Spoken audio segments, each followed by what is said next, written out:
Faça exercícios. 20% do que você vai aprender é na aula teórica. E olhe lá, se você estiver mais avançado, a porcentagem diminui ainda, tá? O restante você vai aprender a fazer exercício. Felipe, isso eu já sei. Pô, todo mundo fala, matemática, você vai aprender fazendo exercício, tá tudo bem. Olha só, a primeira coisa, quando eu dou uma live, por exemplo, eu sempre ensino a parte teórica, né? A maioria das lives, o pessoal só ensina a parte teórica, nem coloca exercício. Eu ensino a parte teórica e coloco o exercício pro pessoal fazer. Por quê? Porque você aprende. Porque se eu só ensinar a parte teórica, quantas vezes isso já aconteceu com você? Eu tenho certeza, já aconteceu comigo. Você assiste uma aula e falou assim, nossa, bom, agora eu tô entendendo tudo. Aí te dá um exercício e você fala, agora eu não tô entendendo nada. Não tô entendendo nada. Não tô conseguindo fazer isto. E você buga, você dá uma bugada. Por quê? Porque você vai realmente assimilar aquele conteúdo, as informações vão juntar, vão assimilar até virar um conhecimento quando você coloca em prática. Entende? Quando você assiste uma aula, você está entendendo, se você estiver de fato entendendo.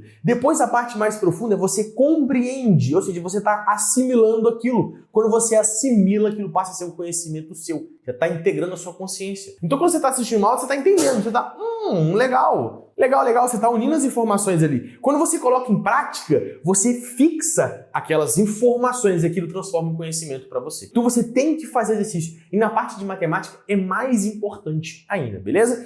Felipe, quais exercícios? Você não pode fazer quaisquer exercícios. Esse que é um problema grave. Grave. As pessoas falam assim, vou fazer exercício, vou procurar exercício na internet. Não é assim que funciona. O Enem, lembra que eu falei, conheça a prova do Enem? O Enem, ele segue alguns padrõezinhos. E os exercícios, ele tem toda uma estrutura. São exercícios contextualizados, que contam historiazinha. Por isso que muitas vezes você assiste uma aula, você entende a aula, mas quando você vai fazer um exercício também você buga. Por quê? Porque provavelmente a aula que você assistiu não é uma aula contextualizada, é uma aula analítica. Aí você chega no exercício e fala, não sei fazer nada. Então, isso também envolve, você tem que ter aula contextualizadas e fazer exercícios contextualizados. Felipe, o que são exercícios contextualizados? Que contextualiza, que vai contar uma historiazinha. Eu simplesmente não vou chegar para você e falar o seguinte, calcule o volume do cilindro. O Enem não é assim. Ele vai contar uma história que o Joãozinho comprou uma xícara, uma jarra de café, que tinha um formato cilindro, que o raio era 3 centímetros, que a altura era 12 centímetros. Ache o volume, a quantidade de litros que cabe nessa jarra de café. Ele vai contar toda uma historiazinha, tá? Então você tem que aplicar isso de forma analítica, como é que calcula o volume de um cilindro,